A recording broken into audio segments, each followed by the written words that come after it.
up and down the earth, their mischief-making never reached those immortal ones who dwelt above the cloud-wrapped summit of Olympus. It was, therefore, a most unheard-of happening when the father of the gods complained one day of a terrible pain in his head. Some of the gods were skilled in the art of healing, but no one could relieve Jupiter's suffering, nor tell what might be the cause of his pain. The trouble grew worse and worse until it was too severe for even a god to endure, so Jupiter bade his son Vulcan take an axe and split open his head. Not daring to thwart the divine will, Vulcan tremblingly obeyed, and at the first blow a marvelous thing occurred, for out of Jupiter's head sprang a maiden clad in armor and bearing a spear in her hand. This was Minerva, goddess of wisdom, so called because she came full grown from the mighty brain of Jupiter. So wise did the ruler of the gods find this child of his to be, that he kept her constantly near him, and sought her counsel in dealing with the affairs of men, while Juno, his stately wife, stood jealously by, envying the warrior maiden her place at Jupiter's side. Being born equipped for battle, Minerva delighted in war, and had no feminine shrinking from the noise of clashing steel or the cries of struggling men. No Trojan hero gloried in the war more exultingly than she, as she carried aloft the terrible shield of Jupiter, the Aegis, and bore in her hand the mighty spear, heavy and huge and strong. When armies met in battle, the goddess was never far away from the fighting hosts, and ofttimes a dying soldier, turning his eyes for a last look at his comrades, saw the glint of her spear or the flash of her shield as she led the favored ones on to victory.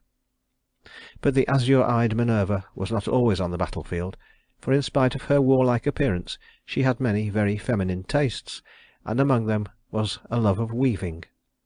Often would white-armed Juno taunt Minerva with her unwomanly fondness for warfare, but when the goddess took up her weaving, even jealous Juno could not withhold her praise, for the hand that could wield a spear like a man had also the delicate touch of a woman. Now there lived on earth a maiden named Arachne, who was very proud of her skill in weaving, and boasted that in the whole length and breadth of the land there was no one equal to her in this art.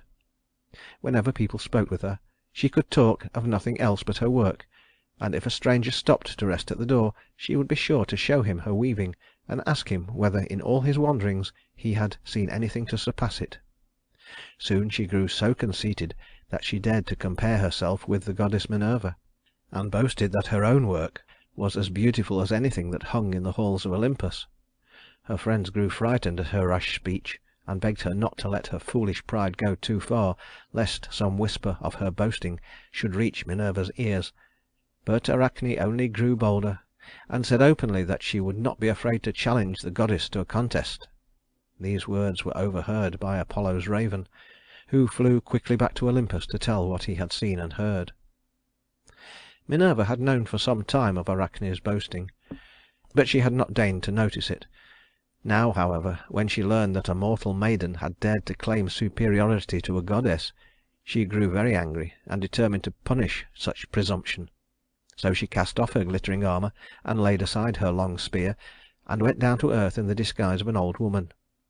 She found Arachne seated on the doorstep weaving, and as she stopped to admire the girl's work, even Minerva was forced to admit that the weaving was beautifully done.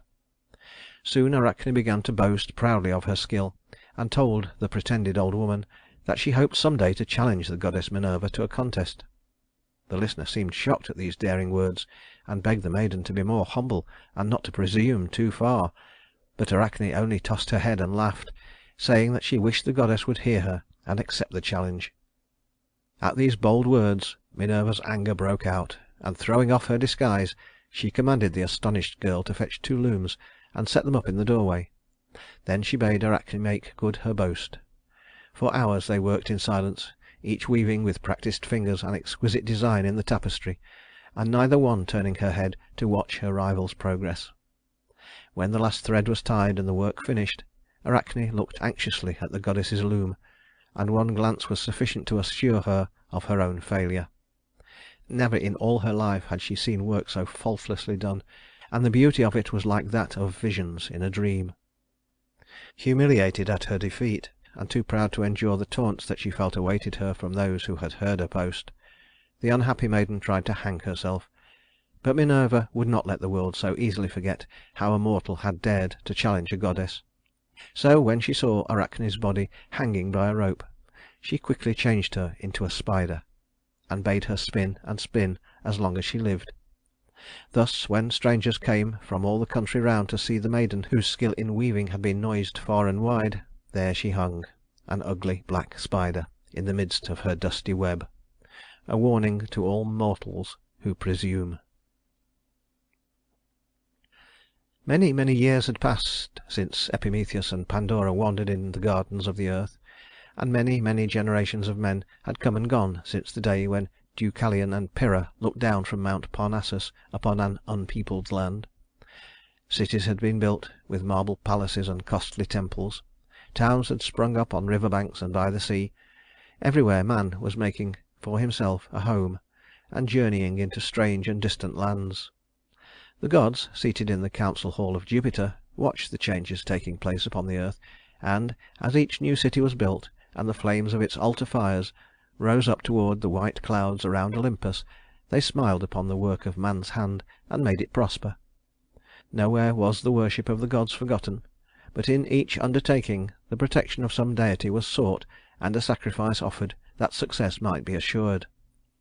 Scattered throughout the land, in town or by the wayside, were shrines where the farmer laid his offering of doves in return for a rich harvest, or a soldier hung some trophy of victory upon his safe return from the war, or a sailor starting on some uncertain voyage burned spices and incense that the gods might grant favoring winds to all those who go down to the sea in ships.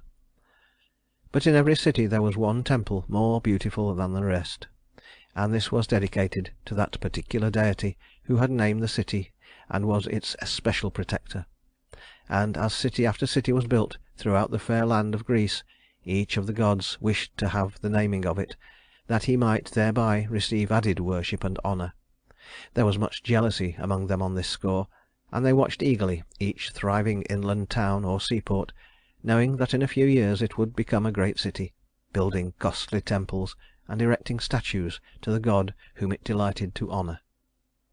So once, when a certain town on the coast of Greece began to grow into a large and prosperous city, there was much dispute in the council hall of Jupiter as to who should have the privilege of naming it. Perhaps the gods were looking far into the future and saw what this city was destined to become. But however that may be, the gods and goddesses argued so fiercely over the matter that Jupiter was obliged to interfere, lest some murmur of this unusual discord should reach the earth. Then one by one the various contestants withdrew, until only Neptune and Minerva were left to dispute over their respective rights to the naming of the city. There being no ground for either's claim, Jupiter at length decided to give the much coveted honor to whichever of these two should present the most useful gift to the people of the city. Neptune then struck the ground with his trident, and where the earth opened there sprang out a horse with snow-white mane and arching neck and a splendid body on which a king might be proud to ride. The gods and goddesses who had assembled to witness the contest were delighted with Neptune's gift, and waited impatiently to see what better thing Minerva would be able to offer. Surprise, amusement, and contempt were written on the faces of the spectators when the goddess stepped forward, holding in her hand an olive branch. But Jupiter, wisest of them all, did not smile, for he was listening while Minerva told of the great value her gift would have for the people of the new city. She described all the uses to which its leaves, its fruit, and even its bark could be put, adding that the olive branch was to be a sign of peace among all nations, and was therefore of more true service to man than a war horse, which would bring upon him only bloodshed and disaster. To these wise words the gods were forced to agree, so to Minerva was granted the privilege of naming the city. And as she was called Athena by the Greeks, she named the place Athens, which it is called to this very day. Before many years passed, a splendid marble temple was built on the hill just above the city, and this was dedicated to Athena, whose colossal statue, carved by the famous sculptor Phidias, adorned the interior. They called this temple the Parthenon, and from the ruins that still remain we know that the hand of man has never built anything to equal it in beauty. CHAPTER 5